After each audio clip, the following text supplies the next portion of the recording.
Assalamu alaikum wa rahmatullahi wa barakatuhu. Ina muku kowa barka da wannan lokaci da kuma sake kasancewa a cikin sabon shirin namu Cradon Hausa episode. Yau za mu yi magana ne akan Late End, wato wata games da mutane suke yi ko kuma za su fara yi suna samun kuɗi, wadda take da suna Inferior Night. Wanda ita wannan game ta kasance a ƙarƙashin kamfanin Cradon. Game ce normal game kamar sauran game-gamen da kuke yi a online da kuma waɗanda kuke offline. Wanda asali dai ana yin game ne domin a samu nishaɗi, domin entertainment ko kuma rage lokaci. To kusan wannan abun mamaki shine an yi mana wannan game ne saboda mu rage lokaci mu yi nishaɗi kuma mu samu kuɗi. Wannan game din ta zo mana a ƙarƙashin wannan kamfani namu na Cradon, wanda kuma game ce ta Web3, wanda kamar yadda muka sani shine taken Web3 shine the power is going back to the people. Wato Web3 duk wani abu da mutum zai zo yi a cikin Web3 zai dinga earning. Kamar dai yadda muka kasance muna spend too much time a social media kamar Facebook, Twitter, Instagram da WhatsApp da dai sauransu. Gurare ne waɗanda za mu zo mu saka datan mu kuma shiga ciki muna bata lokaci kuma muna rage lokaci, wanda kuma ya kasance ba ma samu kuma ba ma karuwa da wannan datar da muke sakawa, wanda kuma abubuwa da suka ɗauki tsawon lokaci muna yi, wanda yau a karo na farko da muka samu wannan dama da za mu zo a irin wannan lokacin da muke batawa muna samun entertainment wato nishadantuwa. To yanzu sai mu zo mu yi wata game wadda za mu yi ita wannan game din muna samun nishadin kuma muna samun kuɗi. Inferior Night game ce wadda an ka yi domin duniya gabaki daya. Kina a matsayinka na memba na Cradon kana da damar sama ma abokananka dama waɗanda suke out of Cradon su zo su buga wannan game din kuma da kai da su ku dinga samun kuɗaɗen. Wannan game din ana yin rijista ta ne da Bitcoin. Ana biyan kuɗi adadin euro 9 kafin a fara buga ita wannan game din. Inferior Night game ce wacce za ta baka nishaɗi, ta baka ilimi, bugu da ƙari kuma ta baka kuɗi. A matsayinka na memba na Cradon kana da dama da wannan Inferior Night din. Haka zalika yan uwa da abokan arziki da kake tare da su suna dama a cikin wannan game din. Bayan ka zama memba a cikin wannan Inferior Night za ka iya sharing link zuwa ga 'yan uwa da abokan arziki su ma su shigo cikin wannan game din su dinga bugawa, suna samun nishadi kuma suna samun kuɗi. Babu ƙayyadajjen mutane da za ka iya gayyata a cikin wannan game, ya danganta da iya son ra'ayinka. Duk wanda ka iya bawa dama ya buga a matsayinka na memba na kamfanin Cradon zai samu abin da yake so kuma kai ma za ka samu ƙaruwa a ciki. Kenan dai wannan game wani ɗan aiki ne ka samu wanda ka saba yi ko kuma ka samu wata hanya ta kashe lokaci da kake buƙatar kashe lokacin, amma kuma kana samun ƙaruwa ta ɓangaren samun kuɗi.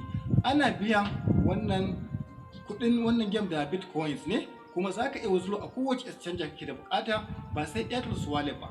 Idan za ka biya kuɗin shine za ka biya ta ɓangaren Trust Wallet, duba da cewa za ka yi connecting to the Trust Wallet daga cikin ita wannan game din. Haka zalika idan ka tashi cire kuɗinka ka iya maiwa ta cikin Trust Wallet, kuma ka iya cire duk wata exchange da kake bukata ka cire kuɗinka zuwa can. Kenan dai za a yi wasa kuma za a samu kuɗi. Wannan shine taken Web3, wato the power is going back to the people. Duk wani abu za ka zo kai a cikin Web3 za ka yi shi ne ka samu nishadi ko kuma ka biya bukatunka kuma ka samu kuɗi, wanda shine wanda kamfanin Cradon yake a ciki kacokam kenan. Kamfaninmu na Cradon ya shigo tsundundum a cikin Web3, saboda haka ku shirya 100% a kowane lokaci. Kamfanin Cradon yana iya bakin kokari ne wurin kulawa da members da kuma abubuwan da kuke bukata da hanyoyin da za su ba ku dama ku samu abin da kuke so na kuɗi da kuke faman nema dare da rana. Da yawa mutanenmu suna shiga yanayin kasala a lokacin da aka ce su tsaya su nemi ilimi akan abin da suke yi. To yana ba ku shawara kada ku dinga jin kasala wajen neman ilimi. Ba za ku fahimci yadda intin take da daɗi ba har sai ya kasance kuna yin abin ku a ilimance. Za ku samu natsuwa, za ku samu kwanciyar hankali, saboda duk abin da kuke yi kun san me kuke yi. Idan kuka ce za ku yi gaugawa a cikin lamari na intanet, gaskiya ba za ku samu abin da kuke so ba. Amma idan kun bi abin daki-daki kamar yadda ake koyon karatu don ka iya, wannan ma haka za ka bi shi daki-daki. Ka nemi ilimin kowane bangare ka shiga na kasuwanci na online na intanet. Idan kun yi hakan za ku samu duk abin da kuke so, kuma za ku kasance very long time a cikin harka, saboda duk me zai je dawo kuna sane da shi. Haka zalika idan kuka yi inviting din mutane a cikin irin harkar da kuke yi, in dai kuna son ku gina mutanen don su samu abin da suke nema, da Allah ku yi kokari ku ba su wannan ilimin da kuka samu, su ma su kasance sun dogara da kansu, ba sai sun nemo ku akan wani abu idan ya taso ba. Kamar dai irin saka kuɗi da cire kuɗi ta ɓangaren exchanger da yake ɗaukar lokaci kafin mutum ya iya, ku iya tsayawa wa mutum ku koya mashi yadda ake yin harkokin nan idan dai kuna son ku koya mashi.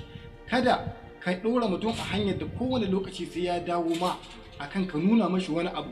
Idan za ka koya mashi, ku yi ƙoƙarin tsayawa ku fahimtar da mutanen ku ilimin abin da kuke yi, su fara samun ilimin tukunna kafin ku ɗora su akan hanyar.